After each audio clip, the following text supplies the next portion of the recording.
to launch its sexual and reproductive health and rights strategy for the next 5 years. That's the period between 2023 until 2027.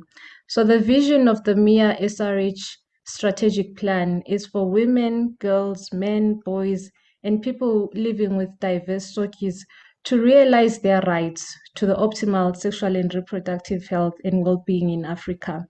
So the plan will inform country networks on how to advocate for improved SRH and their outcomes, and for societies free of gender inequality through 4 strategies that are summarized as link, learn, improve, and influence.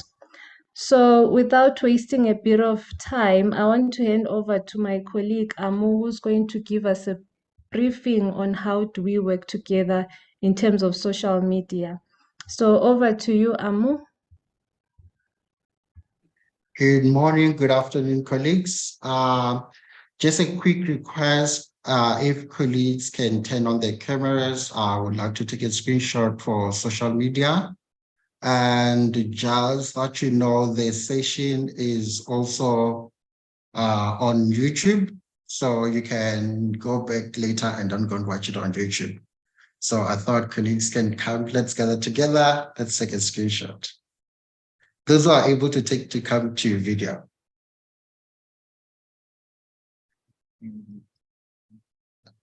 I'm seeing a few. We submit 27, 43. So I suppose this is what we have now. Okay. On a count of 3, I'll just tell you guys to say cheese or something, whatever you're comfortable with. 1, 2, 3, cheese. I see some of them not smiling, but a second one, let's see.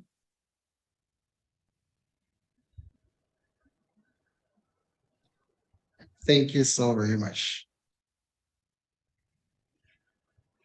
Over to you, Mpo. All right. Thank you so much, Amu. I hope we are all coming out beautiful. We want to see ourselves looking all beautiful. So please edit us if we're not looking that beautiful, please. So thank you, colleagues. Without wasting much time, I'd like to call my 3 colleagues who are going to give us opening remarks. So I'll start by introducing Rev Bafana Kumalo, who is a member of the senior management team at Sonke Gender Justice, and he serves as a co-executive director and is one of the co-founders of the organization. Bafana has a long and accomplished track record in the NGO sector. He was senior gender technical advisory for Engender Health in South Africa between 2012 and 2013. From 2001 until 2008, Bafana served as a commissioner at the National Commission for Gender Equality. That was 2001 until 2006, and again 2007 until 2011. And at CGE, he was instrumental in assisting the national and provincial departments of government to plan and coordinate many activities related to men, gender, and HIV. Bafana has spoken at many national and international conferences on men, gender, and HIV, including the UN Commission on the Status of Women. That was between 2007, 2008, 2010, yeah, and at the International AIDS Society Conference, which was held in Mexico, that was in 2008. Together with Sonke co-director Dean Peacock, he was awarded the Men's Health Magazine Best Men Award. That was in 2007. He's the recipient of the Vital Voices of Solidarity Award in 2014. He's the winner of the Forbes Women Africa Male Gender Advocate Award in 2020. Bafana currently serves as the co-chair of SANAC, Social and Structural Drivers Technical Task Team. He serves as a trustee of the South Africa Women in Dialogue, which is SAWIT in short. He is also the co-chair of the MenEngage Global Board. He is also a member of the Side by Side Global Steering Committee. He's a member of the board of We Will Speak Out South Africa. He has served as a member of the Presidential Gender Review Council in South Africa, and he is a member of the Ministerial Advisory Committee for Social Behavioral Change concerning COVID-19. And Reverend Bafana, I'm sure you're wondering why I'm calling him Rev. He serves as an associate pastor at the Evangelical Lutheran Church in Tembisa, which is in South Africa. And he holds a Bachelor of Theology and a Master's in Theology from the University of Natal in Pietermaritzburg. Whew, yeah. Rev, please, I'm handing it over to you. Thank you very much, Mpho.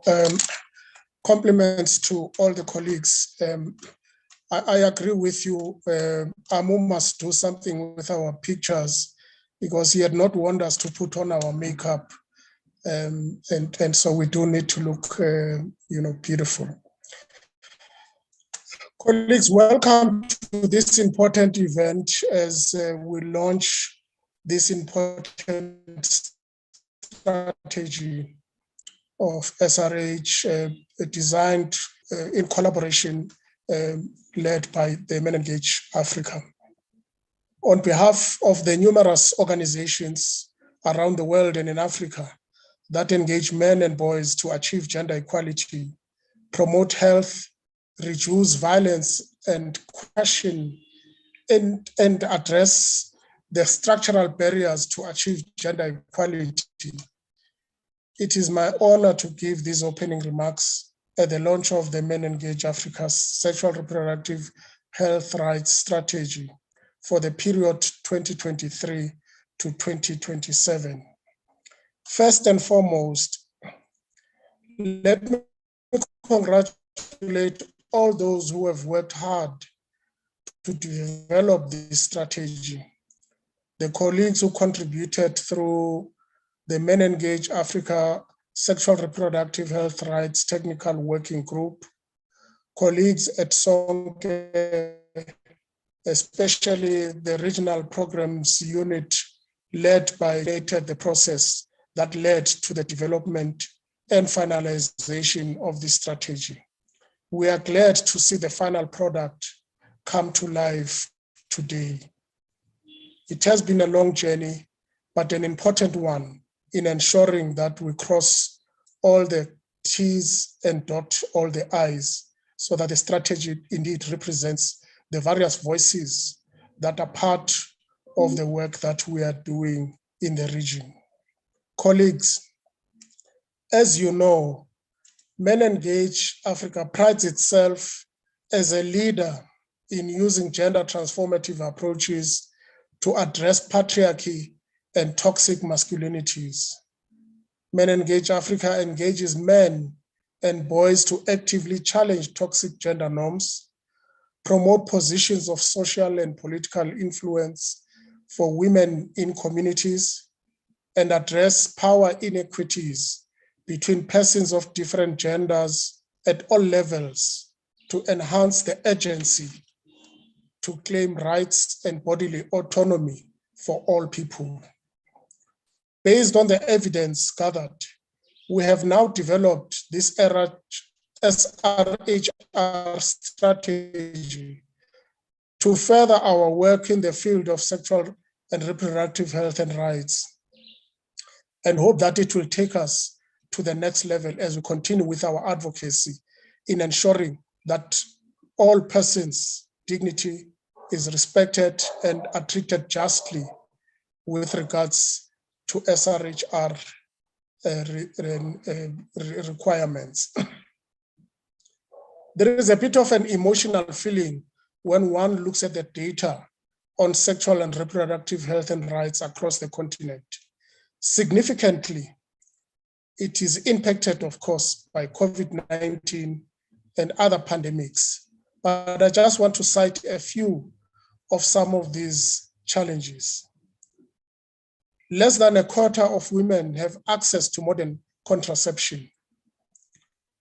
Women continue to die from preventable complications during pregnancy, such as unsafe abortion and inadequate care during childbirth. HIV continues to affect adolescent girls, while high mortality from HIV affects mainly men. About half of African women are estimated to have experienced some form of gender-based violence in their lifetime. And this was worsened, of course, during the COVID lockdowns. Civic space in many countries in the region is shrinking for rights to equality, non-discrimination, autonomy, and bodily integrity. And this limits advances to gender equality and undermines the response to gender-based violence. However, we must not relent in our efforts, and this is why the strategy that has been developed is groundbreaking as it seeks to guide MenEngage Africa country networks and partner organizations and other like-minded civil society organizations, donors, individuals, and government officials on using gender transformative approaches to improve sexual and reproductive health outcomes. It is an important tool for those that continue to advocate for gender equal SRHR in Africa, while ensuring that women, girls, men, and boys, and people with diverse sexual orientation realize their rights to optimal sexual and reproductive health, sexual pleasure, and well-being in our region. Colleagues, we sincerely hope that working together, we can achieve the vision that is outlined by this strategy. Without our continued effort and activism, our collective rights will continue to be undermined, and we must never allow this to happen in our lifetime. I urge you, therefore, to own this strategy as we work together to ensure optimal sexual and reproductive health and well-being for all in Africa. Let us not relent in our efforts to create a continent where no one is left behind, a region where all enjoy equitable rights and are treated with dignity and justly. That world is possible. I thank you for your attention.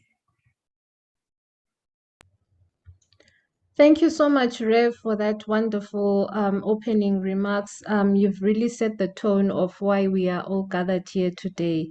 So I am going to ask Sariaka. Sariaka is sorry. Thank you so much, Rev. I think I got quite overwhelmed by the many things that you spoke about that are relating to SRH. And I was also picturing how the role of us as young people also fit into the strategy, which is something that I'm also looking forward to. Some of our colleagues like Sariaka, Nyasha, who are also going to give us a bit of opening remarks. So thank you so much, Rev, for the beautiful remarks. So next, I'd like to introduce you to Sariaka, who's working as the Executive Director of the NGO Capacity Building for Communities in Madagascar.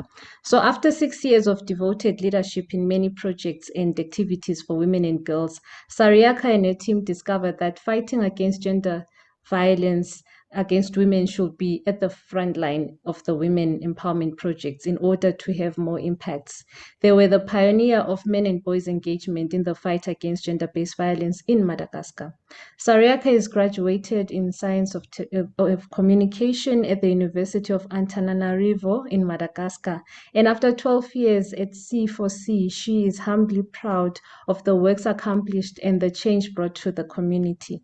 MenEngage Madagascar Network is one of her best accomplishments. So after 5 years, the network remains alive, active, and it's recognized for its work and strategies. Sariaka is a mother of 2 lovely girls. She makes this her more involved in the work of fighting for the brilliant future for women and girls. So respect, hard work, and accepting diversity are the values that drive her everyday beliefs and goals. So over to you, Sariaka. I hope your connection is going to be well. You did communicate that you have a bit of challenges. I hope you'll be able to connect. So over to you, Sariaka. Hello, everyone. I hope you can hear me well. Yes, we can hear you. Yes, yeah. So compliment for this for the new year, and congratulations to all of us for this event, the launch of SRHR strategy. When we talk about SRHR, I think we all already heard about the slogan, "My body, my rights." My body, my right is a message of awareness that we always hear in the context of campaign related to sexual health and reproductive rights. Unfortunately, this often remains a slogan, easy to say, but this little girl who lives like far away in the countryside will never be able to say it so loud and clear. My body, my right. This little girl in the distance of the countryside, this woman prisoner in the patriarchal culture, looks at us as activists and says to herself, do they understand what we're really going through? So sometimes I want to change the slogan to their body, their rights, to shout loud and clear for them. They who, despite the effort made by the militants, will never be able to change their lives. MenEngage Africa launches its strategy to make sexual health and the right to reproductive health a reality. Yes, because it is a right. We tend to link the right to all aspects of our life, but when it comes to reproductive health, especially for young girls and women, we find it very difficult to give them the right to understand, but above all, the right to decide. But I believe every life counts, every birth must count too. Thus, there is no need for a forced birth. Every girl must have the opportunity to have control of her body, to be safe, especially at home.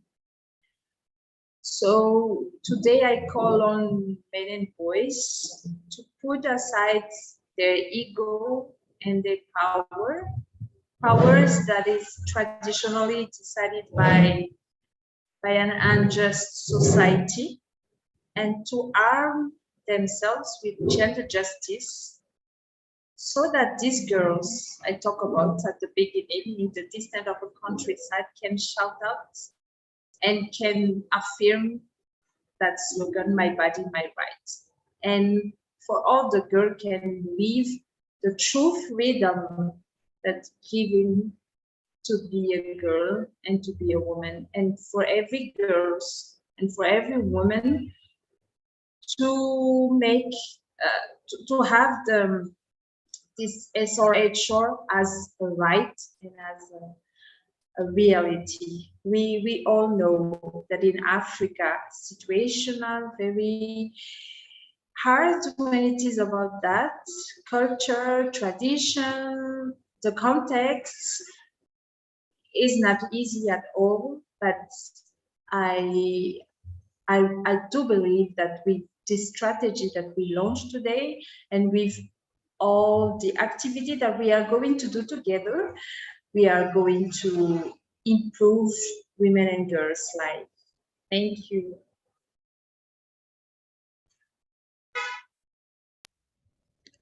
Thank you so much, Sariaka, for the wonderful opening remarks. It's amazing the wonderful work that you are doing and that you continue believing in when it comes to SRH. And thank you so much for the work that you do.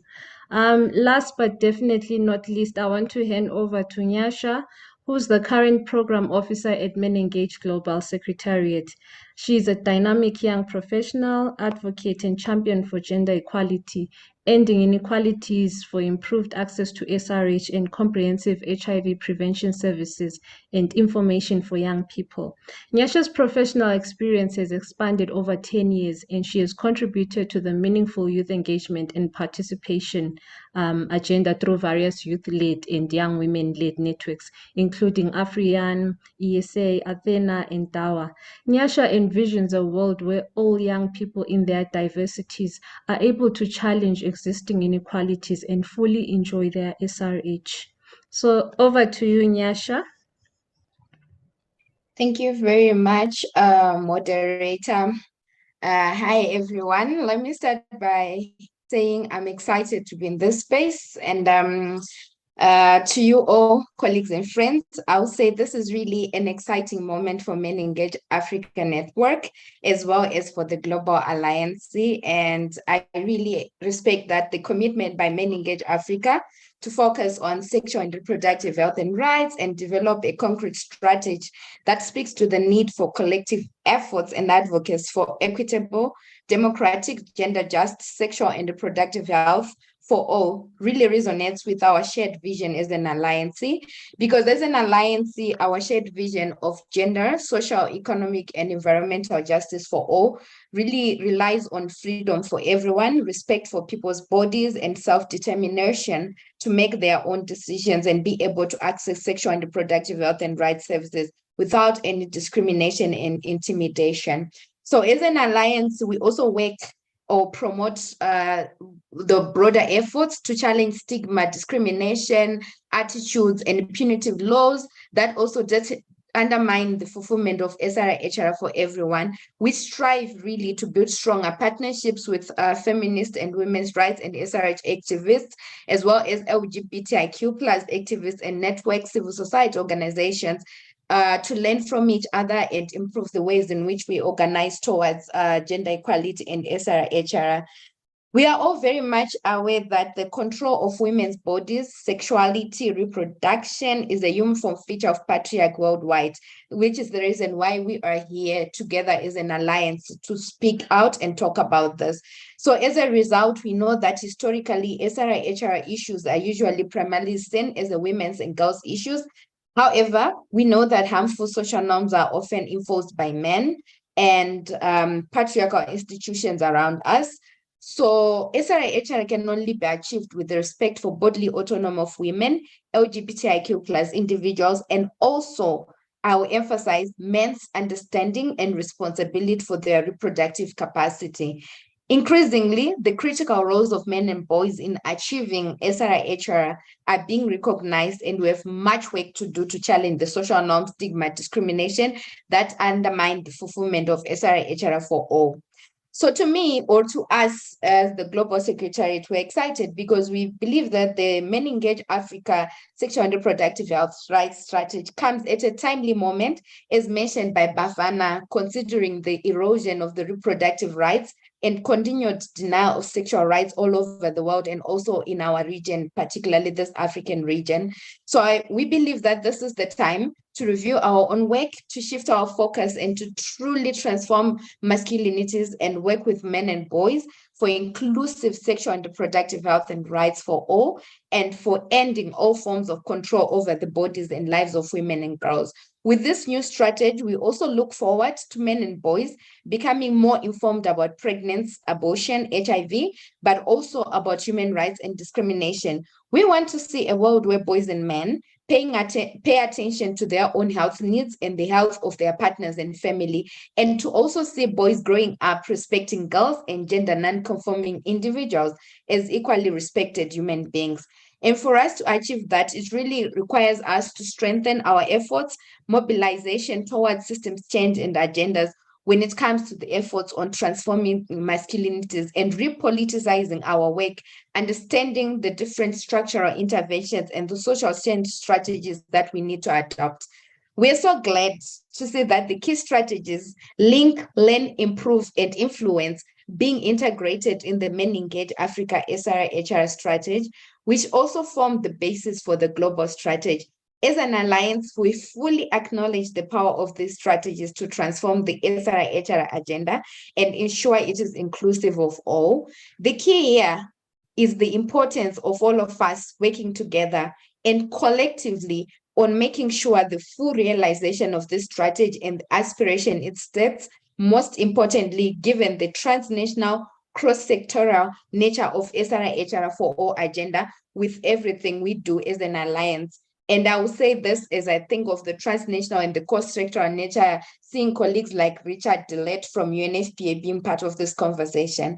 So on behalf of the Global Secretariat, I would like to congratulate all members of MenEngage Africa Network, especially the leadership of the region, stakeholders and funders who came together in setting up this ambitious goal in the form of this important strategy for the Alliance.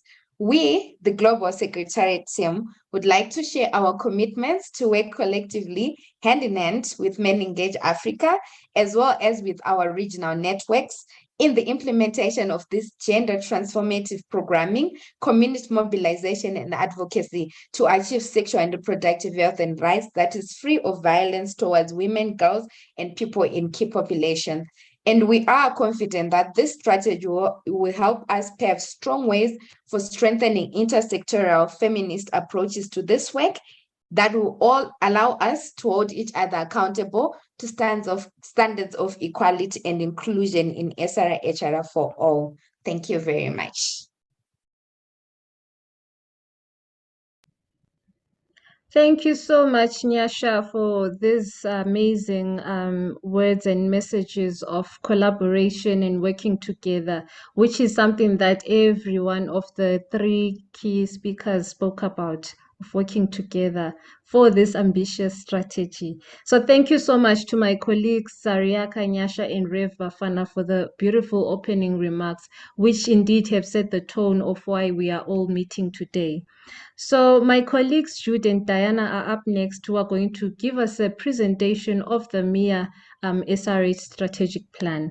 So Diana is the core unit manager at Sonke Gender Justice for the RPN unit, and Jude is the regional SRH coordinator at Sonke, and he's the focal person who led us to this strategic development.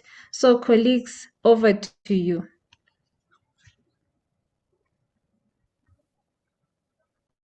Thank you very much, Mpho. Good afternoon and good morning, comrades. Welcome to the launch of the MenEngage Africa SRHR Strategy 2023 to 2027. Today, we place a lot of significance on this particular milestone, and this is because we also commemorate the 5th International Day of Education. The theme for this year is to invest in people and prioritize education. To invest in people, prioritize education. The MenEngage Africa Sexual Reproductive Health and Rights Strategy responds to this call. This strategy is reflective of the rights of girls. It is responsive to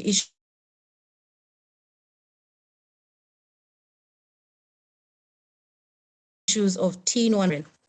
So with that said, the 2023-2027 strategy on SRHR further aligns to 3 SDGs.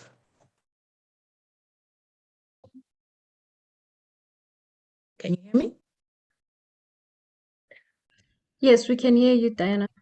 You can Thank you. proceed. Okay. So it aligns to 3 of the SDGs, and this is SDG 3, which looks at ensuring healthy lives and promoting well-being for all at all ages. It aligns to SDG 5 on achieving gender equality and empower all women and girls. It further aligns to SDG 10, which looks at reducing inequality within and among countries. When we look at the targets, some of the targets of significance, which we will align to, will be targets around reducing the maternal mortality,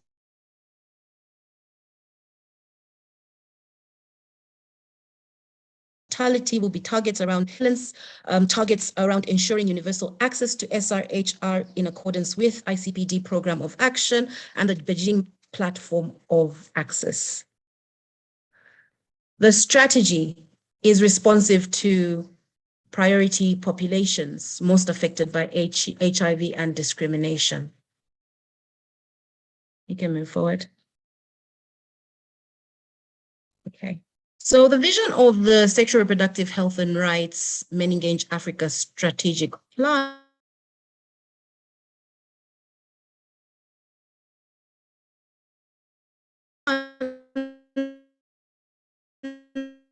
is their rights to optimize sexual and reproductive health and well-being in Africa. The mission: we will actively engage men and boys in SRHR policy and services through a gender transformative lens. MenEngage Africa is committed to advocating for equitable, democratic, gender just sexual reproductive health and rights, working with women's rights and SRHR activists, people with diverse subjects and activists and networks, and civil society organizations that promote social justice and human rights. So the strategy is to transform sexual reproductive health and rights within MEA. You can move forward. You can move to the next deck.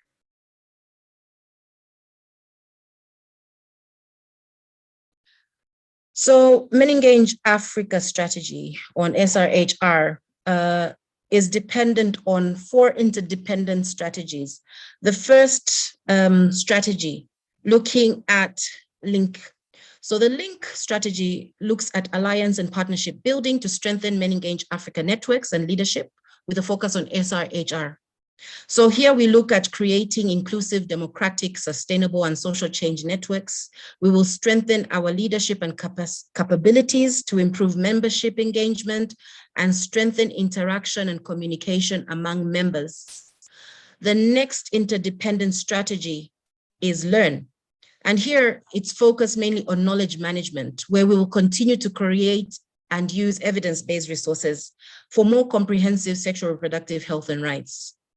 So here we're looking at strengthening the data collection and reporting on sexual reproductive health and rights, undertaking periodic evaluations of progress, operational research and dissemination and exchange of best practices. We're also looking at cultivating domestic funding mechanisms through this particular interdependent strategy. And we also look through this strategy to counter the backlash against feminist agendas and support country networks to advocate for intergenerated, comprehensive SRHR services. The third interdependent strategy is improve. Here, there is a capacity strengthening component where we're looking at movement building that is adaptive and contributes meaningfully to the act in harmony with gender and social justice movements. Here we are looking at building intersectionalities, upholding diversity and heterogeneity in the work that we're doing within SRHR. So this particular intersectionality is looking at collaboration yet again, and also strengthening partnerships and adopting the diverse subjects so that we have inclusive practices together with relevant organizations. The fourth strategic interdependent strategy is influence. This component looks at advocacy and campaigns where we want to advocate with policy influencers at various levels. We want to increase the political voices to create enabling policy environments for women, girls, people with diverse subjects, and also look at strengthening country networks, increasing the capabilities to improve regional and national accountabilities that will advocate for protective sexual reproductive health and rights, laws and policies. So that is a quick run through on the 4 intersectional strategies that the SRHR for MenEngage Africa will take. At this point, allow me to hand over to Jude, who will take us through the theory of change. Thank you. Hi, everyone. Thanks, Diana, for taking us through in the vision and what our strategies are. So for us, we also talked about what the theory of change would look like as we think about implementing it for the next 5 years. And we are looking at the 4 strategies of link, learn, improve, and influence, and how can we work together. We assume, or the theory of change assumes that these 4 strategies are implemented if when they're implemented, it's needed with each other, it will result in the desired change at outcome and an impact level. And it would also lead to a stronger MenEngage Africa network with diverse representation and where we can use evidence to advocate for gender equal sexual and reproductive health and rights services. The theory of change also assumes that two of the strategies must be adopted in order to effect change, and create the partnership and the partnership that we want to look at. And we're looking at that we would not implement anything in isolation, but we use the different strategies which will be more relevant in different countries. Just to say, MenEngage Africa has 22 countries, country networks, and so would work. The country networks will be able to adapt the different strategies based on what is happening in their countries. And so we have a nice representation of what our strategy or what the theory of change looks like. We were not going to go through it, but we have the link which will be shared later on when we finish with the launch. Now, in terms of the output, the output we're looking at, output one is to build a MenEngage Africa alliance that is inclusive, democratic, sustainable, and is a social change network that is a leading advocate for gender equal sexual and reproductive health and rights. And under this output, we're looking at building the capacity of our country networks and the different organizations that make up our country networks. Just to say, we have over 500 plus organizations, and so we're looking at how to build the capacity. We're looking at how to use country audits to determine the unmet needs for SRHR. We're looking at how our networks can advocate for a fast-track implementation of SRHR needs per country. And we're also looking at how countries and the networks can advocate for budget allocation, national budget allocations, monitor and evaluate progress at national level. The second output area is to strengthen our movement building. Here we're talking about how can we enlarge the MenEngage Africa membership so that we have representation from feminist, women's rights, disability rights, organizations of persons with diverse sexual needs, religious, migrant, sex workers. And here we want to engage with men to mainstream shifts in fatherhood beliefs and parenting practices, but also see how to work with youth in and out of school, which is why the launch of this strategy today is very important, as it's the 5th International Day of Education. It sits right here in terms of how do we ensure that young people in and out of school have access to lifelong education. The output area too also talks about how do we support behavioral change, and health promotion and communication campaigns in the different country networks that we have. We know that there's a lot of myth around sexual and reproductive health and rights. How do we ensure that everyone understands what sexual and reproductive health and rights issues are, but also take responsibility? How do we ensure that men and boys promote consistent use of condom and also are aware of their sexual and reproductive health and rights needs? For output area, the third output area, we're looking at how we can advocate for accountable social and reproductive health and rights policy, and increase political voice in terms of sexual and reproductive health and rights. Here we're talking about how do we recognize and engage with men and boys at community and national levels. So there are strategies that we have developed in this document on how we would engage with men and boys at community levels, at national level, and even at international level to advocate. How do we also advocate for SRHR policy framework within our country networks that recognizes the needs of everyone in that country? And we're also looking at inclusive laws that protect sexual and reproductive health and rights. We know, as Reverend BK talked about, that in most countries, there's shrinking civic space. And the shrinking civic space is also affecting sexual and reproductive health and rights for many people. We also know that in many countries, there's ongoing conflict, there's natural disaster, there are pandemics, and all of this affects sexual and reproductive health and rights service delivery. How do we ensure that laws and policies that develop takes into consideration the lived experiences of women and those that are meant to protect and to ensure that sexual and reproductive health and rights is not withdrawn? How do we also ensure that everyone has equal legal status before the law, and also end discriminatory practices. So in terms of the output area 4, we're looking at advocacy for effective and strengthened sexual and reproductive health and rights. Here we're looking at evidence-based decision making. Here we want to encourage our country networks and organizations to collect and disseminate best practices on gender transformative approaches to advance gender equality and promote gender equal and gender and just comprehensive sexual and reproductive health and rights services. Here we're thinking about writing because we do a lot of work, but we don't document this work, right? So how do we support our country networks to document best practices and to also use that to share with others so they can learn and see how to, fast track in their respective countries. We're also looking at collecting and analyzing baseline data to monitor progress in the respective countries. And we're going to advocate for research, education, and access to care for all. And we also are looking at supporting our MenEngage country networks to advocate for effective and strengthened health systems. We know that in most countries, the laws do not implement themselves. We would need stronger health systems to implement these laws. And so this is something that we seek to do, to advocate for effective implementation at the community level, by our health systems.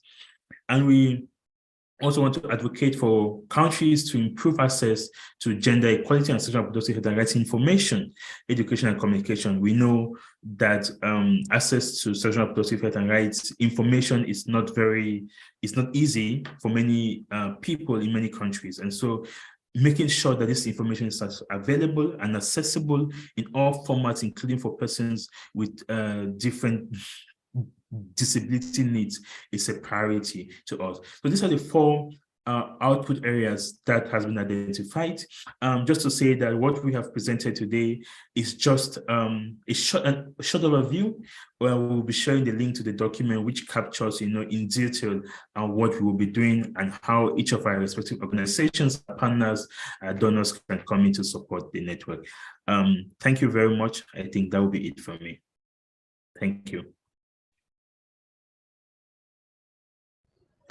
Thank you so much, Diana and Jude, for the wonderful presentation. You've taken us through a lot of information that is shaping how the strategy is going to look like and what it entails. And I'm sure some colleagues may have questions which will be addressed in the next session of the webinar. So up next is Richard from UNFPA SRO, who's going to take us through a reflection of the MIA SRH strategic plan in the SR movement that includes the SRH priorities. Richard is a program manager at UNFPA SRO, where he oversees the implementation of the Together for SRH program, a joint United Nations regional program that brings together the combined efforts of UNAIDS, UNFPA, UNICEF, and World Health Organization that aims to improve the sexual and reproductive health of all people in East and Southern Africa. He has more than 20 years experience in working on sexual and reproductive health, HIV prevention, and is a passionate advocate for men's health. So with that said, over to you, Richard.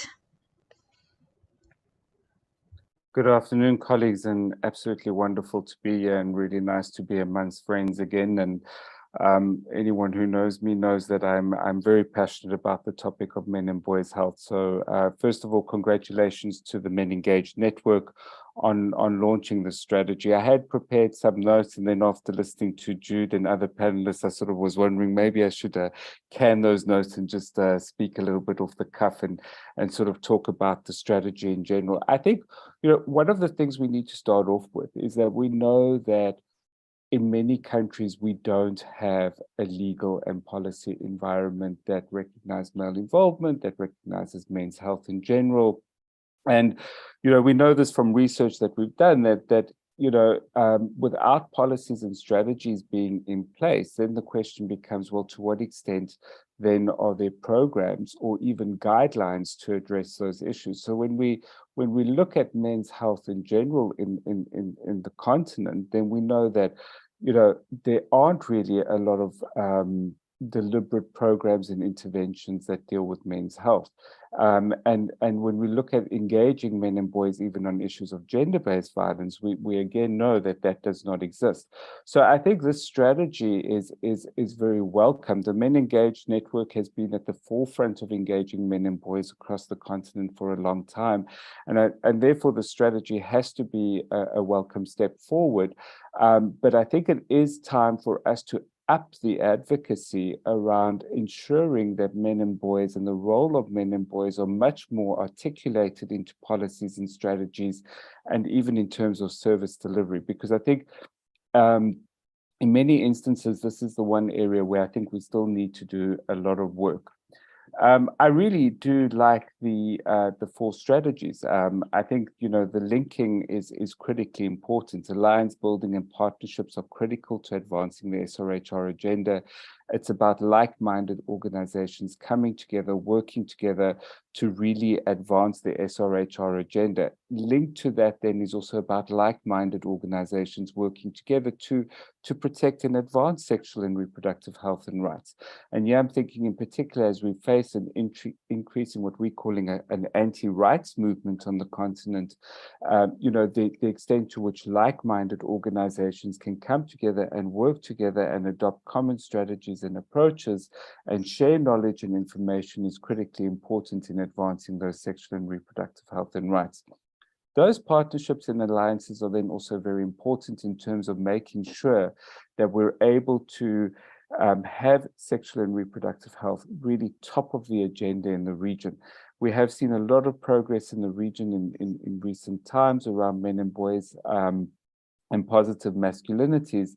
But I think it is important for us to continue to up the ante to translate words into action. In terms of learning, I agree. I think that there's a lot of excellent work being done across the continent on men and boys. And going to what Jude said, oftentimes we don't document that work, and oftentimes we don't gather the evidence around that work, and oftentimes, and most times, we certainly don't disseminate it very well either. And I think this is something that we at UNFPA and all organizations are starting to realize a lot more, is that we need to move from bean counting, how many people did we reach, how many people did we do with this, how many people did we do with that, to what are the lessons that we have learned in the process of reaching those people. So we need to go beyond the numbers. We need to go back to understanding what are the lessons that we've learned, what are the strategies that worked, what are the strategies that did not work, and then how do we refine those as well. In terms of improving and movement building, I think it links very much to the first point, but I really like the concept of diversity, inclusivity, because we know that across the continent, we're making progress. It's slow, but we can do a lot more. And I think having a different networks of human rights institutions, sexual and reproductive health organizations, gender organizations, all working towards the same outcome, I think we can bring about those changes. Finally, I want to talk a bit about advocacy and especially around this notion of advocacy around laws, policies, and strategies. And I think this comes through very strongly in the strategy that Julian then presented and that the MenEngage Alliance has developed. And I sort of want to reflect a little bit more maybe on the M&E framework and almost challenge us to think about the indicators that we use when we think about advocacy. So oftentimes when we think about advocacy, we think about, has the law changed? Has the policy been adopted? Has this been adopted? Now, to change a law takes time. To get a policy adopted takes time. And in the process of doing that, we do see changes. These are what we call incremental changes. And the question then becomes, to what extent are we capturing and documenting those incremental changes that come about as a result of our advocacy efforts to address laws and policies? Because if we put the bar too high and donors ask us to show, so what have you achieved? Well, we would say, well, the law hasn't been adopted. But if we were to say, okay, incrementally, what are we doing? We're engaging parliamentarians in order to influence laws and strategies. So what we really want to see is there a shift in attitudes amongst some parliamentarians? Is there a shift in attitudes amongst some policy and decision makers? So these are some of the things we might need to become a little bit more nuanced at our MNE. But absolutely, I think that the strategy that is there is a really a very important strategy. And I would almost want to also challenge the MenEngage network that as much as what we're advocating around laws, policies, and strategies that advance the rights of women and girls, let's also make sure that we're ensuring that laws, policies, and strategies are there to also advance the sexual and reproductive health and rights of men and boys. Because what we often find is that strategies do not include men and boys. So it is important for us to think about as we're working on this, to look at a comprehensive approach where the rights of men and boys, women and girls, and subjects are included, and really to advocate around those, so that we can see progress in health outcomes. Because ultimately we know also that if we are able to engage men and boys, there are also health benefits for women and girls. And so we need to find a way in which we're able to push men also a little bit more into the policy space, so to speak. So I'm not going to say much more than that, but just to really congratulate the MenEngage Alliance on this new strategy. And really, I think, key to a strategy is how are we going to implement the strategy? So we've got lots of strategies, but now we need to move towards implementation. We need to move towards action plans. We need to move towards really seeing how the strategy makes a difference in the lives of people on the ground. And I think that's really the challenge.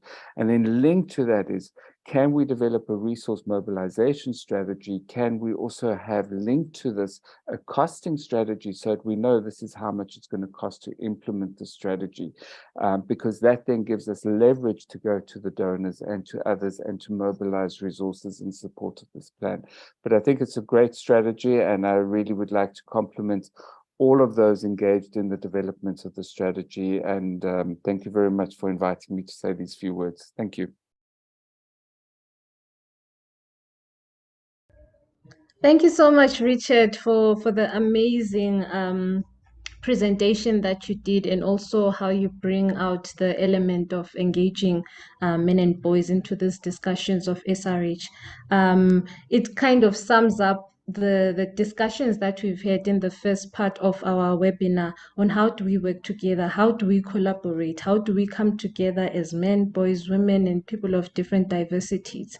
So again, without wasting much time, I want to hand over to my new moderator who's going to take over into this next session, Jude, and he's going to take us through the next session of our webinar. So thank you so much, colleagues. Jude, over to you. Hi, Paul. Thanks very much for moderating this first part. So, colleagues, in the lead up to the launch of this strategy, we reached out to the youth network.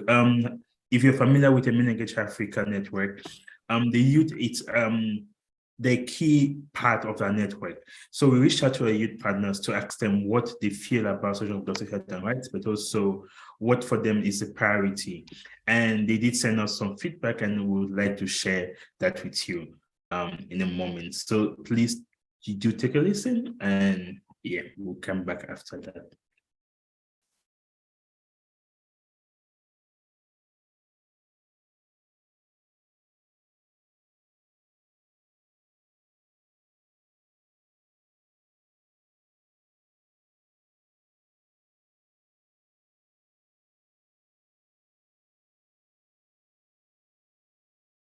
Hey, I'm Antoine Bettinas, man of the youth representative MenEngage Africa, and I'm based in Uganda.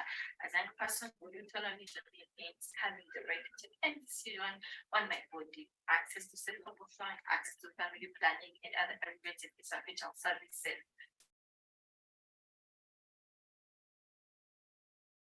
Sexual reproductive health and rights is a service that should be given to everyone in all their diversities, and ensure that it's not someone else's issue, but one, it can be one self issue, but as a community issue, and it affects once you as a person you are affected, it affects the whole community. So the community should be aware that as much as the self-autonomy being, we all got a responsibility. Limited or no access to the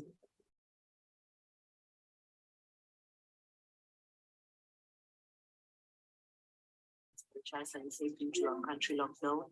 Through the low and middle income earners only try to access these services due to a rise in economic levels at this particular time. Those risks of sexual and physical abuse. The groups affected are LGBTQIA plus community, the young. Like in the context of Malawi, I think we have been facing lots of previous programs to promote the integrated facilities, which has increased teenage pregnancies among young people. In order for communities to hold policymakers and service providers accountable, diverse sexual and reproductive health commitments, first and foremost, they're supposed to be civic engagement. And then we're supposed to trickle down in making sure that the communities are capacitated with necessary information, like the communities need to be aware of sexual and reproductive health commitments. And then communities need to come together, need to collaborate in order to bring that is the corrective efforts. That's when the communities are supposed to adopt these approaches. First, communities are supposed the policymakers and the providers. And second thing, the community members, they're supposed to do advocacy, and the advocates, they're supposed to do advocacy in a transformative way. And then they're supposed to do one for the strategic litigation, or they're supposed to use the approach of strategic litigation. Since the communities are capacitated with necessary information, they'll be able to challenge the courts to say these are the commitments on sexual reproductive health and rights. Once these commitments are not implemented, there are a lot of predicaments that we're encountering in our respective communities. So these are some of the things that the communities can do in order to hold policymakers and health providers accountable. So boys and men can be involved in an innovative way through film and acting, or advocacy through film and media, through short films, short videos. Plus we can use innovative ways of using technology, social media. We have Instagram, we have TikTok that is widely used right now. So we can use those platforms to ensure that men understand their sexual reproductive health and rights, and ensure that they understand that sexual reproductive health and rights is not a someone else's obligation, but a self-obligation, because with self-autonomy, you have the right, and you have the position of making the right decision for your own body. So it should be self-driven. We also need to include men and let them take part in these SRHR programs, in delivering and also in actually getting in the information about it as well. What I'd like to see in an SRHR space is that I want people to communicate their needs as they represent themselves. In different sexual and gender diversities, let people explain their needs as who they are. Because many a times people have represented us in a space of sexual reproductive health and rights, but in a way that does not go back to my needs as a person. Therefore, I'd like that when it comes to policy making, when it comes to decision making, let there be a very big pool of diverse and sexual and gender diverse persons to make their own decisions about their bodies and what their body needs. I think our service providers need to keep educating themselves as well about SRHR programs or projects in order to meet the changing needs of young people.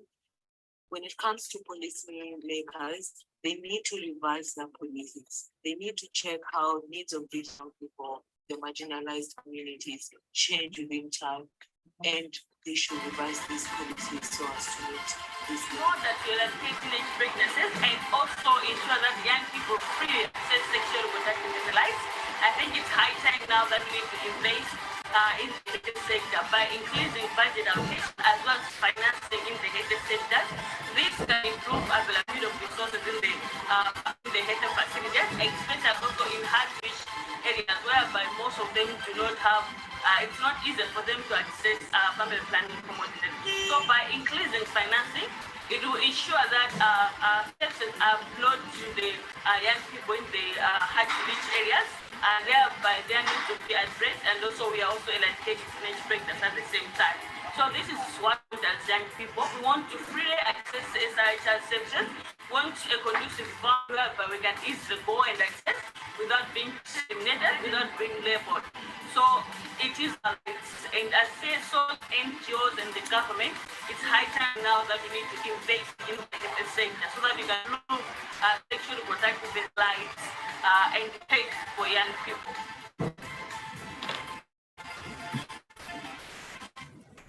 So colleagues, thanks very much. So these are the views from youth from the region. Just to say that the video was not shot by professionals. These are videos that were shot by young people using their phones. And so we're able to put that together. And just to say thank you very much, but also it gives an overview of what the needs of young people and what needs to be done in terms of, and this is what our strategy is about. Now, moving forward, we are going to look at implementation and monitoring. We've talked about how are we going to implement the strategy, but also how we're going to monitor such that we can use the evidence for other projects, but also form decision-making. And to take us to that conversation, my colleague Yanga will lead that. Yanga is the Regional M&A Coordinator at Sonke Gender Justice. Yanga, over to you. Thank you so much, Jude. Amo, please share.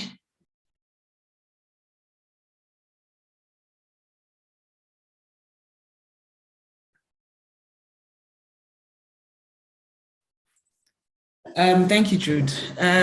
Much like myself,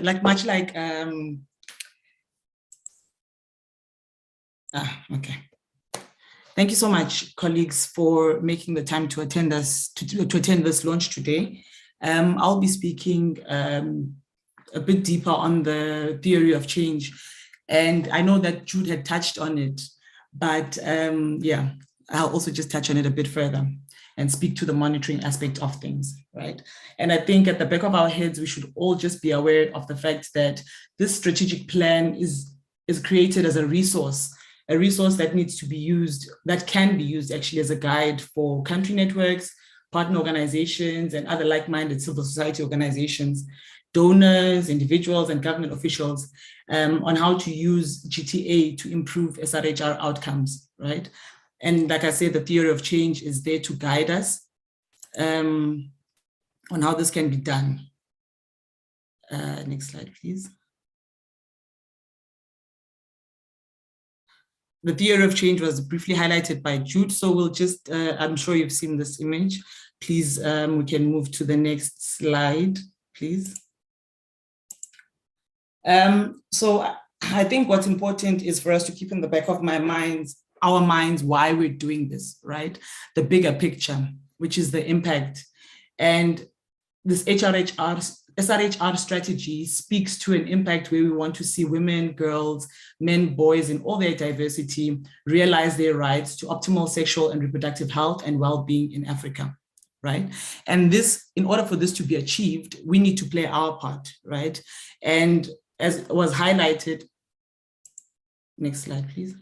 As was highlighted by the colleagues that came before me, there are 4 strategies that are very important for us to ensure that we embody in order for us to realize our dream and in order for us to contribute towards the impact of the strategy, right? I won't go into detail because this has been discussed at length before. So we need to link, we need to learn, we need to improve, and we need to influence. And the 4 strategies are very generic, and they can be applied to any of the SRHR priorities in country. But it's important for us to know that the theory of change assumes that the strategies, if they're implemented in synergy with each other, it will result in the desired change at impact and outcome levels, right? And the different strategies will be more relevant in different countries, contexts, and for different priorities and issues. It's also important for us to note that these strategies will guide MenEngage and its country networks to make effective contributions to broader agendas for gender equality, human rights, and the rights of people living with diverse sexual orientations, right? And what's important for us to keep in the back of our minds again is that we as country networks need to implement at least two of these 4 strategies in order for us to effect change and create the synergy that we aspire to. Next slide, please. And if we do that, it will lead us to the desired outputs, right? Which there's 4 of them.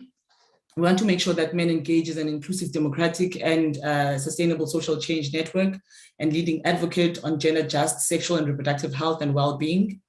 We need to make sure that MenEngage contributes to and act in solidarity with gender and social justice movements to advocate for SRHR. We need to make sure that SRHR are protected in laws, policies, and political discourse on gender equality and human rights of women, girls, and people of diverse sexual orientations based on evidence. And we need to also ensure that MenEngage improves access to sexual and reproductive health by engaging different groups of men and boys in advocating for access to transform gender inequalities, right? And these are the direct outputs that we're looking at. But at a higher level, for our outcomes, we've got 4 that Jude had spoken to already. The first, please, next slide, please. The first being that MenEngage are capacitated, so to ensure that all country networks and partners are capacitated enough to advocate for SRHR, strengthening movement building for SRHR. And by this, we also want to make sure that girls and women and people with diverse sexual orientations are equally represented in MenEngage Africa network structures. Because as we know, representation is everything. And it allows us to make decisions for people to make decisions for themselves, as opposed to us, making decisions on their behalf, and they're not represented in the change that we want to impart.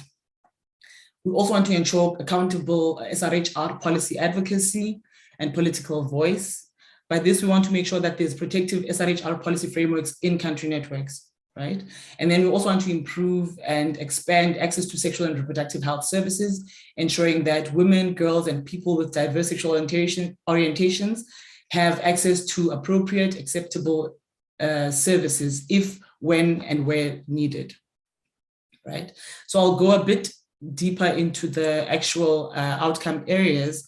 When we look at outcome 1, we're looking at the strengthened network and leadership focus on SRHR. This is to ensure that MenEngage is an inclusive, democratic, and sustainable change network advocating for gender-just SRHR responses. And in order for us to achieve this, we need to ensure that we build the capacity and expertise of MenEngage country networks and organizations, partner organizations that engage with men, boys at all different levels of society. We need to support MenEngage Africa country networks to use country audits to determine the unmet needs for sexual and reproductive health services and punitive laws in their countries. And it's important for us to also increase cross-country collaborations and learning amongst MenEngage members to optimize gender-just SRHR outcomes in Africa. And the second outcome area speaks to strengthened movement building approaches.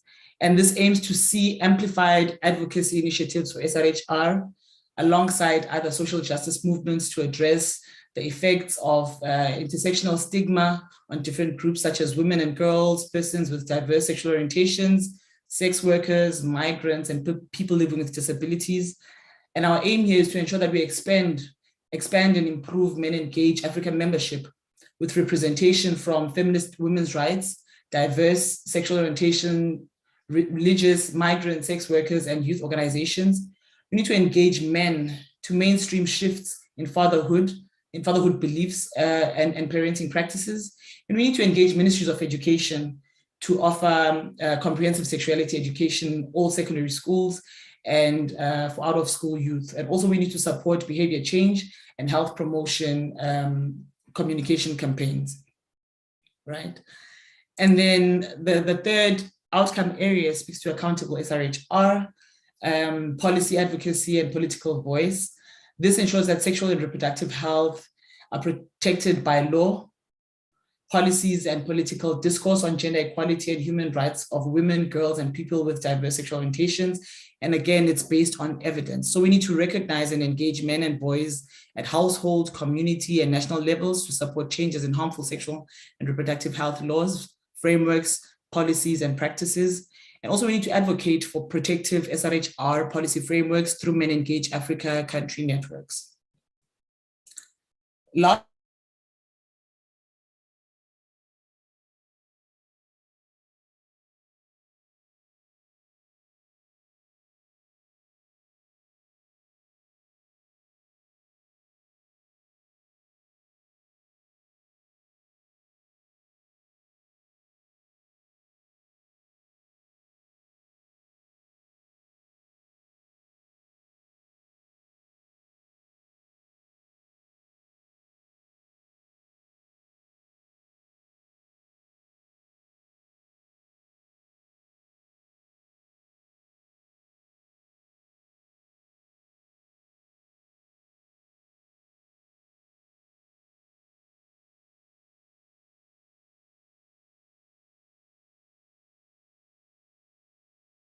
Hi, colleagues. So the young guy is joining us in 1 second. She just lost power and she's trying to reconnect. She'll be back in 1 minute. Sorry about that.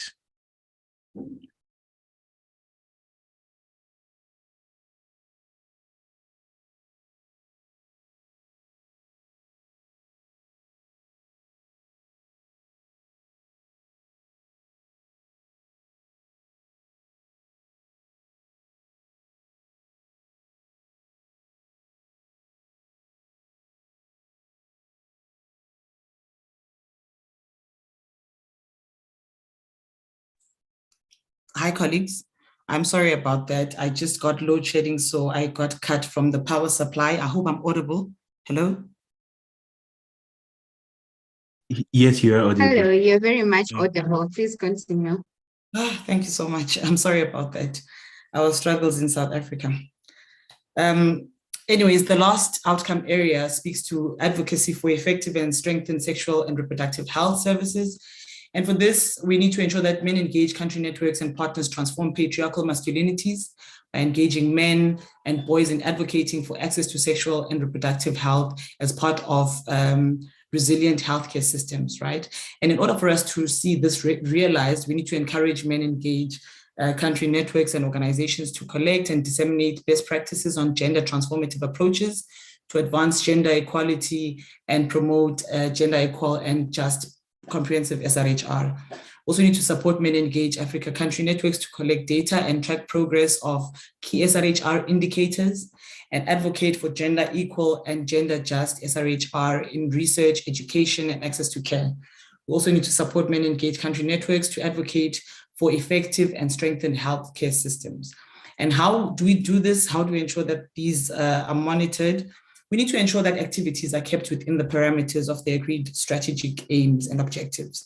And this is the launch. There will be further engagements. I'm saying this because I think it's very important for us moving out of this launch today to kind of bring our heads together and know that, when there's information required, we are all responsive and make sure that it's easier for us to realize the implementation of the strategy. We also need to ensure that activities are consistent with the vision, mission, and values of MenEngage Africa. Understandably that we cannot have one size fits all approach. Each country, each context is different, but within our differences, we need to ensure that we would stay true to the vision, mission, and the values of MenEngage Africa, that we do not deviate from that. And also evidence-based. I think this is very important. It was highlighted by a previous speaker as well, using evidence-based documentation to demonstrate change and milestones. It's very important for us to make sure that we write down document as much as we can, research, operational research, stories of significant change, whatever format that we feel will be best for the stories that we have to tell. But it's just important for us to ensure that all the milestones are documented and are reported on. It's also important for us to align what we're already doing to the strategy, because understandably, the networks that are represented here today, all the MenEngage Africa countries are already implementing work around SRHR, and it's important for us to ensure that we align what we're doing to what we aim to do, right? To enhance what we're doing so that we arrive at where we aim to be, right? And then it's also important to keep under review internal and external changes, which may require adjustments from the strategy or affect our ability to achieve the objectives. Because we understand that context change, things may not be the same when it comes to implementation as they are right now. So being open to that change, being open to making the tweaks and changes as and when required, and being flexible to that. That's it from my side. Thank you so much. Thanks so much, Yanga, for taking us through in terms of what the implementation will look like. Now, colleagues, for most of us, when we talk about MenEngage Africa and Sonke Gender Justice, there's usually a disconnect. People only know MenEngage, and Sonke has an organization that works in the region, and most times many people don't know Sonke as an organization that is also based in South Africa and implementing work in South Africa, and then also the implementing work in the region. And today we have the opportunity to bring our colleagues who work in the region, but also in South Africa, to share their experience, but also to share how the work in South Africa would inform the work that we're doing in the region, and also to how the work that we're doing in the region aligns with the strategy that we are launching today. And to moderate that session, my colleague Zaituni would lead on that with a host of other colleagues who are from Sonke. Thank you very much. Zai, over to you.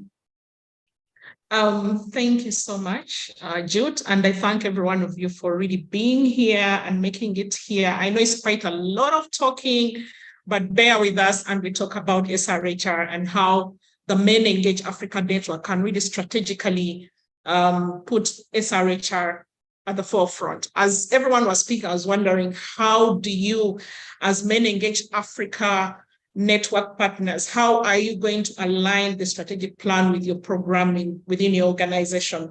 But like Jude has mentioned, we have colleagues, and I'll ask them probably to put on their videos as I introduce you. We have Ontla. Ontla is the Mighty and Youth Leadership Coordinator working with Sonke Gender Justice. Ontla, you can put on and wave and say hi so that the mood is up there. We have Jane Anot, and she's a sex workers' rights specialist working with Sonke Gender Justice based in South Africa. We have JM. Oh, Jane, say hi, wave to the people. We have Jen Marie, and Jen Marie is a regional programs coordinator, and he coordinates the Generation Gender program that is in Uganda and South Africa. JM, where are you? I need to see you. You need to put on your camera and say hi and wave to everyone. Yes. And finally, we have Dumisani. Dumisani is the CEM Provincial Manager. Dumi, where are you? I need to see you and you wave to the colleagues. So like Jude mentioned, we have within Sonke, we have programs that are implemented in Southern Africa. We also have programs within the regional program unit that are implemented in the rest of Africa. So we're going to have our colleagues share a little bit about their programs and see how do they align to the strategic plan, but also probably the ones in South Africa, how do we learn from them? And I want to begin with Ontla. Ontla, are you ready? Yeah, put on your mic, unmute. Ontla, ready. Yes, I want you to talk about the Power Truth program. By the way, we don't have a lot of time. I'll give about three minutes to each of you to share a little bit. And probably after the launch, we can have further engagements if you want to reach out to them. So please tell us about the a little bit about the Poetry Program, and also how does it align with the strategy, especially when it connects with the youth, you also being a youth leadership coordinator within Sonke Gender Justice. Over to you, Ontla. Thank you so much, Zai, and hello again to everyone who's managed to stay on for this long. So Sonke implements a program called Power to Youth, whose aim is to make sure that young women and adolescent girls are empowered enough to participate in decision-making processes regarding the elimination of harmful practices such as female genital mutilation or cutting, early child marriages, sexual GBV, as well as unintended pregnancy. And this program we're implementing in 7 countries, 6 of them are in Africa, and 4 of them are actually part of MenEngage Africa. So you can already see the link. And these countries are Ethiopia, Kenya, Malawi, and Uganda. And Sonke supports Malawi and Uganda in this consortium.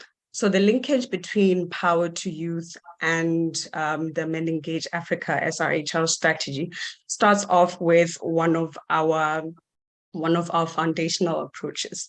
As PTY, one of our foundational approaches is gender transformative approaches. And this is very important because, as previous speakers have mentioned, what the strategic goal of the strategy is, it's also important to realize that all these issues regarding harmful practices are rooted in beliefs and norms which need to be changed. And that's really, really critical, because then when you have GTA, we then talk about how we're going to change these norms such that at the end of the day, everyone has that right or that enjoyment of sexual reproductive health. Another foundational approach that we have is the rights-based approach. And SRHR already talks about human rights, and that is what we believe as Power to Youth, that people's human rights need to be prioritized. So when we talk about issues around access, as already mentioned a couple of times in the strategy, we also talk about issues around harmful practices on the side of PTY. And then we talk about how do we, at the end of the day, come up with interventions that make sure that people can enjoy their human rights. And then we also have feminist principles, which also guide our interventions as PTY. And that also speaks to issues of women and girls also being prioritized when it comes to the MenEngage Africa SRHR strategy.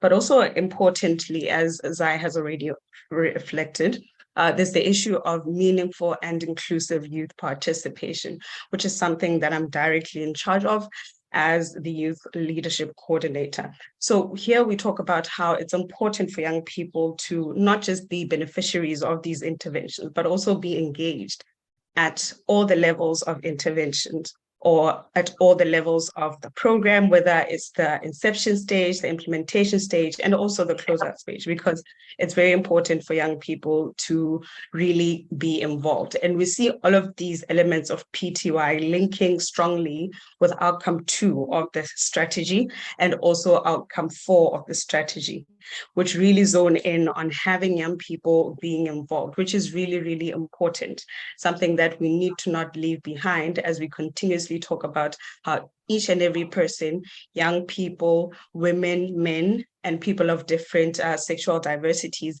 can enjoy their sexual reproductive health and rights. So those are the linkages that we see between these 2 entities that already PTYs in Africa, and we have MenEngage Africa.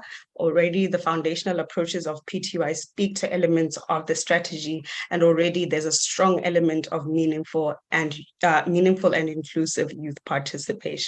So with that, we look forward to engaging more and seeing how we can spread the strategy and strengthen and leverage on each other's abilities to make sure that the implementation that Yanga spoke about is really seen. Thank you so much.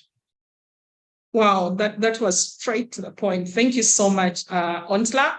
And I want to go down to South Africa and ask Jane, as someone who is working with the sex workers within your portfolio in South Africa, Jane, what are some of the learnings that we can take from the work that you do? Hi, Zai. Thank you.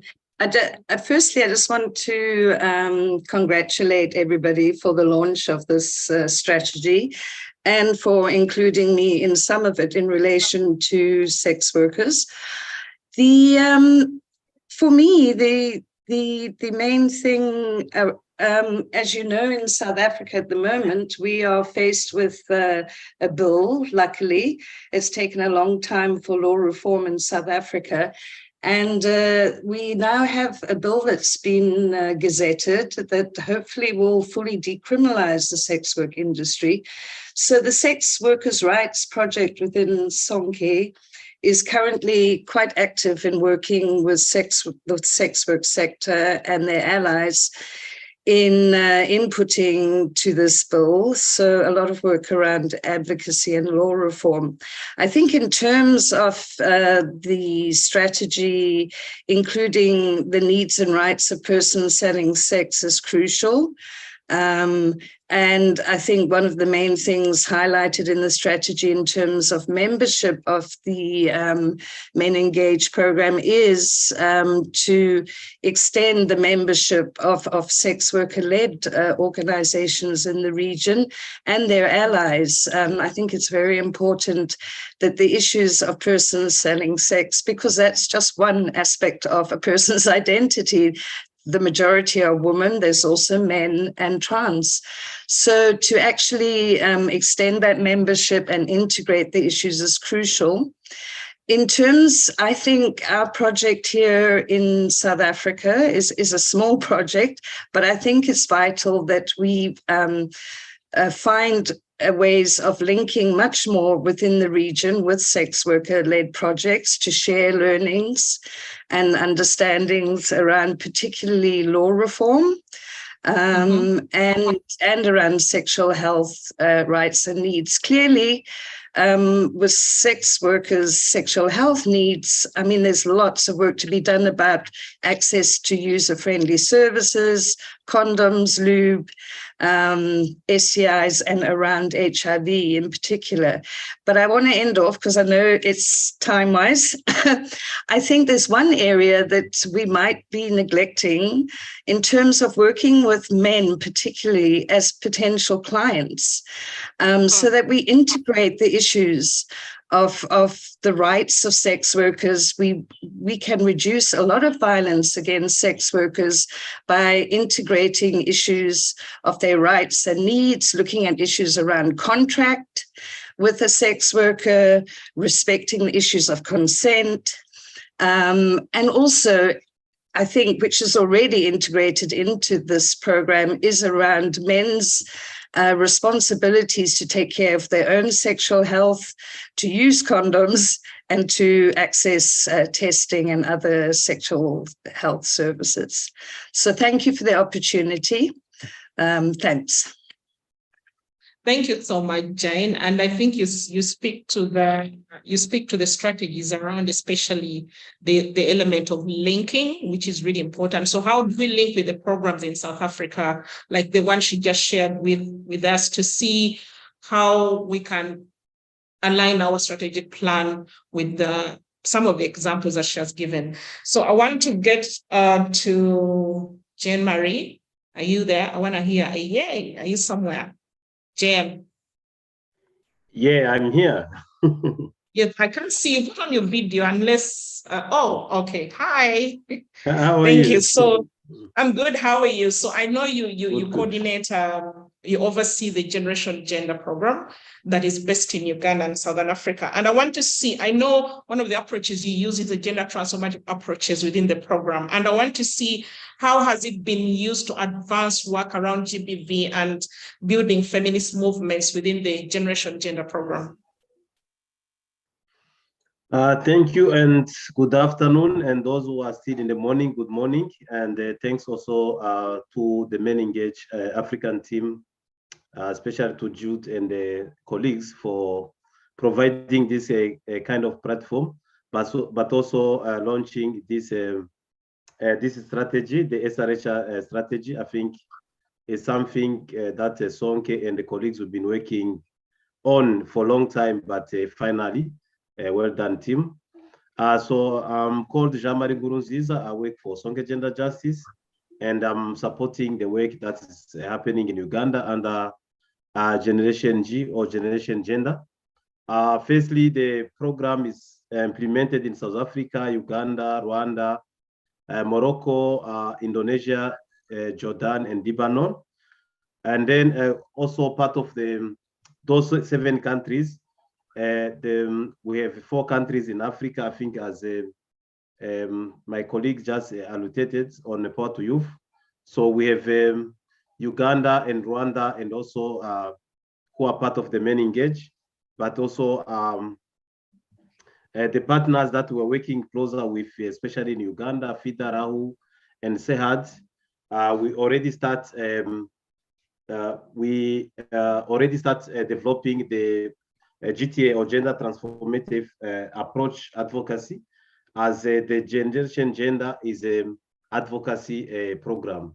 So once we say that is advocacy program, we can't work like in isolation. So we have to make sure that we bring other CSOs together. You know, there is, especially when we are addressing the issue around SRHR, there is a lot of opposition, and we have to make sure that we bring the CSOs, FPOs, government institution, but also a women's rights organization.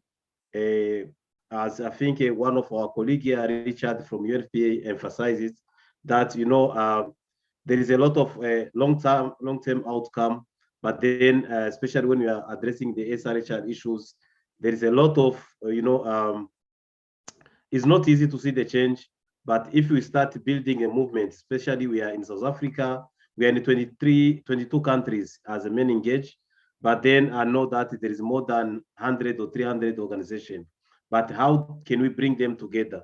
So for instance, like in Uganda, where FIDA, which is a women's lawyer organization, they are working on the issue around gender-based violence prevention. So we make sure that we align that online and offline, but also working closer with the government and also the victims. And also we have like Rahu, where he's got more than 116 health facilities, where and it's working with mostly with young people to make sure that the SRHR is well known and also well sensitized in the community. But also what we did as a GenG, we brought the SRHR Alliance that is working in East Africa and West Africa. It's a network that for more than 10 organizations across Africa. So working together on making sure that we are pushing on this around SRHR. I think also we trying to bring some of our partner organizations to sign up to the MenEngage as a country network, so then we can work together as in the collaboration. And because the issue around SRHR is not something that the MenEngage only like country partners or alliance they can work in isolation, but there is a lot of organizations that are led by young people, young women, and then we are working on the issue around gender-based violence, and also the issue around the contraceptive, and also FGM. So we're trying to bring all those organizations, but also especially I think we need to address the issue around working closer with other partner on the opposition, because there is where there is always issues. So we have to bring, we have few organizations or partners on working with a base faith organization like the Muslim Council, the region council like a Christian, but then I think we need also to make sure that they're affiliated within the MenEngage. So when we go there, it's not only organization, because we know that most of these issues has been speaking in a church, in at a mosque. But then how can we bring the mosque, the leaders in the mosque, leaders at the church, and then also within the organization, but also making sure that we bring the government on board, different organizations on board. Then we bring the voice of the people who are the member of the parliament, to make sure that, because all those laws and the policies have been passed at the parliament, but what can we do as maybe the GenG, the Power to Youth, the MenEngage Africa Network, and also other partner organizations supported by such like maybe like UNFPA, UN Women, and also UNAIDS, because you know these issues speak on HIV prevention.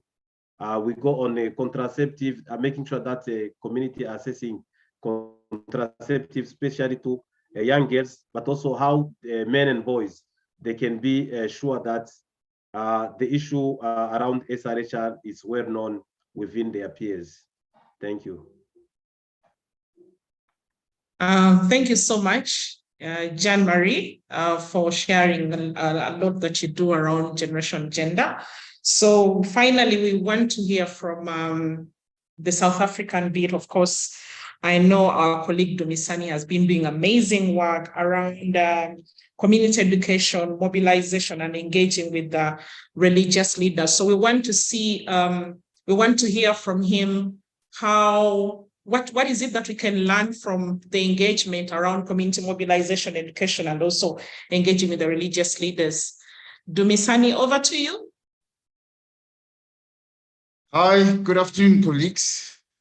Hi.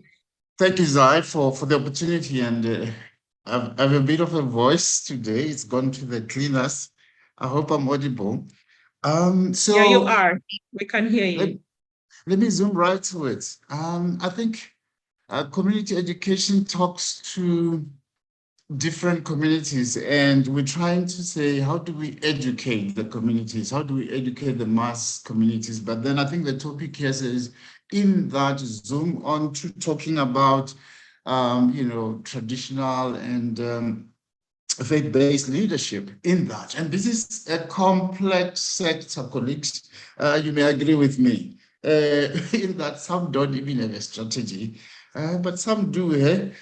Some don't even talk about SRHR, you know, or they can say, okay, we can tolerate the last R, you know, of rights, but they don't even discuss sex publicly, you know, with our congregants, for instance. Ageism is another thing. To say you are young, you know, you can't do certain things, or this program can't come to you, things like that. Everyday sexism happen in this sector as well. So I think that's what builds the complexity. But we know in terms of linkages, this talks to the one we like is about influence. We know these guys have so much influence in our, you know, public sphere. So they have power. You know, sadly, some of them think they're the custodian of morality. Therefore, you know, we talk to no man, we account to nobody else but to the higher powers or to ourselves or amongst ourselves. So that you know, brings influence, power, but in a very, very bad way. So how we try and work with this sector is to say, look, let's look at the angles of building, you know, human rights. Let's look at the angle of love, you know, Allah, God is all about love. It's all about the next person.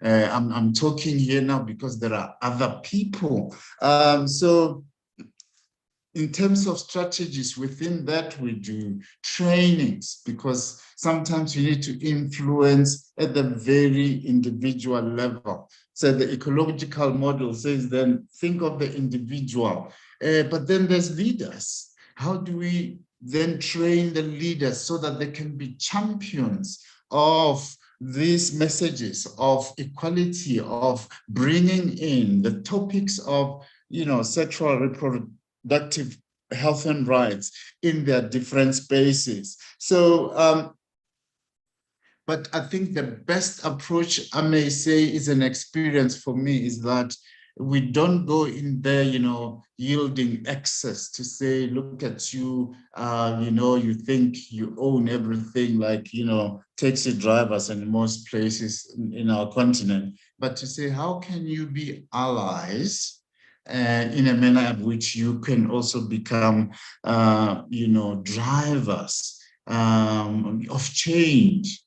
Because if we just focus only on education without looking at the structural issues. We may not go anywhere, and I'll end by giving an example with smoking, for instance. Many times ago, a person go to a bus, a taxi, or a train and smoke, and that's it. And if you did complain, you could get a slap or something. But then that education of people need to be respected, not to become secondary smokers, was accompanied by, policy. And today you can't just go anywhere and, light a cigarette.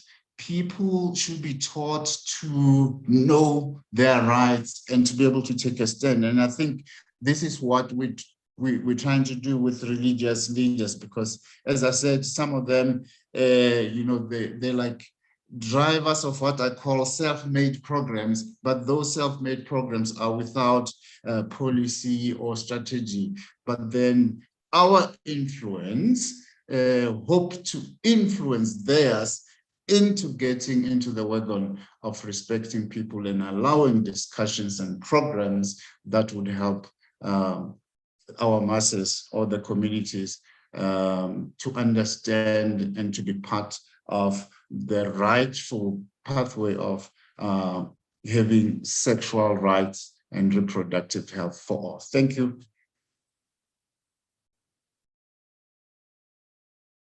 Thank you. Thank you so much, Dumisani. I also want to thank Jean-Marie, Ontla, and Jane for sharing. I think for me, summing up everything they've said, it is about how do we go back to the strategies, about the strategies are going to help us transform SRHR in Africa. It's about linking, how do we create partnerships with the different programs within the region, within our own countries. How do we network and create those partnerships, but also how do we learn from them? How do we ensure we manage our knowledge at the end of the day? And also, how do we improve the capacity? Dumisani mentioned they train the religious leaders. How do, if we don't know how to work with religious leaders, how do we ensure we have that capacity to work with them so that we can improve the SRHR outcomes in our countries in Africa at the end of the day? And of course, we cannot influence when we are not jointly together. So it goes back to the strategies. So I want to thank my colleagues, our colleagues, for sharing with us. And I think we are coming to the close of the launch. And I want to invite, I was practicing this name, by the way, all through, Rauzi Eksadi. She's a public health specialist, a human rights defender, and currently is the serving executive director of SAFAIDS Regional. And she has an amazing 24 years of service in Africa within the fields of social justice, clinical, academia, health and development sectors, and also her professional pursuit advanced gender and SRHR justice in community, institutional and policy spaces. And as a strategist and innovator, she's a systems developer and an organizational development practitioner. Rauzi is an enthusiastic community development and voluntary. She serves the community development and she serves on different platforms that address the elements of human rights and social development issues. And ladies and gentlemen, she's also a member of the Mayor Steering Committee for Africa. So I want to welcome Rauzi Eksadi to give us the concluding remarks. Over to you, Rauzi. Thank you, dear Zaituni. You've given my name a very unique ring. I love it. Congratulations on our launch of this very timely and relevant strategy. Thank you, dear Zaituni, Mpo, and Jude for facilitating smoothly. Colleagues and friends, the nexus between gender justice, feminist principles, and sexual and reproductive health rights has become undeniably imperative to tackle as an integrated approach rather than parallel silos. And we have learned more so in the recent 5 years that SRHR outcomes cannot be sustained without reversing gender inequalities. And conversely, gender equality cannot be realized where SRHR are not enjoyed by all. irrespective of demographic characteristics, gender identity, sexual orientation, race, or ethnicity. We also know, yourselves and I, through the work that we've been doing tirelessly on this path, that the evidence stamps that women and girls, LGBTQI+, sex worker populations, those who use drugs, displaced populations, and persons who are differently able, remain on the periphery of enjoying both gender justice and SRH justice. Now, the alarming statistics that we witness around gender-based violence, femicide, maternal mortality are not just numbers. They are our mothers, brothers, sisters, children. They are human. And colleagues and friends, it is this human face that should spur our joint commitment to give life to the strategy in practice. The rapidly evolving environment in which we operate and will likely continue to operate towards the culmination of the SDGs, which is an IBAT away 2030, is posing new and multiplex curveballs to our work, ranging from economic recession to rising anti-rights movements, jeopardized civic actor agency, repressive geopolitical decisions such as the Roe versus Wade overturn, climate crisis and biodiversity imbalances. And it's important to be conscious of this so that we center at the vision, passion, and commitment of MenEngage Africa to operationalize this strategy, resilience, and perseverance.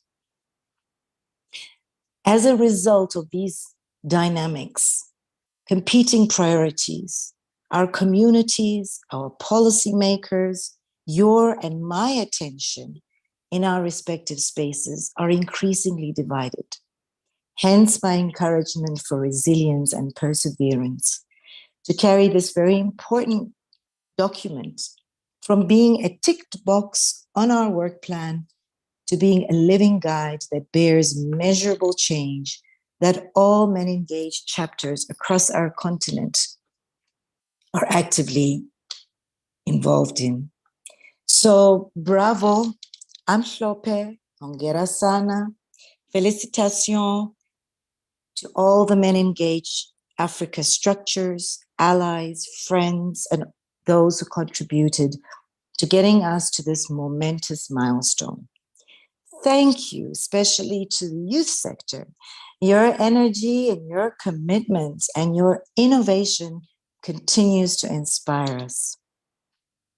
Our great appreciation to Sweden and Kingdom of Netherlands for their generous support, to UNFPA, UN Women, UNAIDS, UNICEF, and other multi and bilateral partners and development actors for your collaboration. And of course, we look forward to continued cooperation with regional economic communities such as SADC and EAC. Friends, inclusion and diversity must underpin our joint operationalization of this strategy. As Mtete Bafana asserted during opening remarks, we own this strategy. And amidst the adversities that we've heard about today and we work towards adjusting every day, there are progressive shifts. This must motivate us to together in resilience and persevering solidarity, bring life to this strategy and contribute to a more just Africa. Thank you so much for joining us today, and we look forward to the next step of the journey together.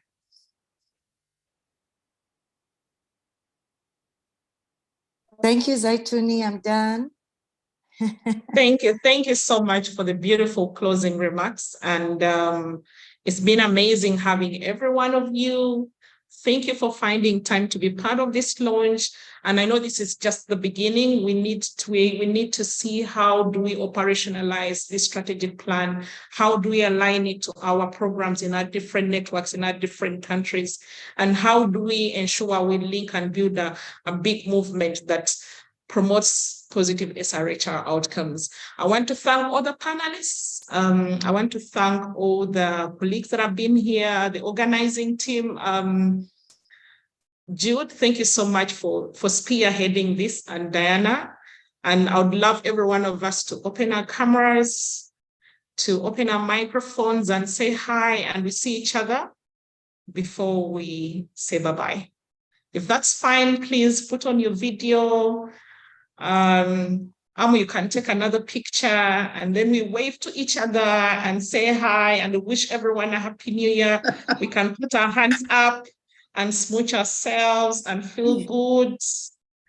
Thank you so much. Thank you so much for being part of this. God bless you. Bye. Thank you. So Bye, much. everyone. Bye. Bye, Thank colleagues. you. Bye. Bye.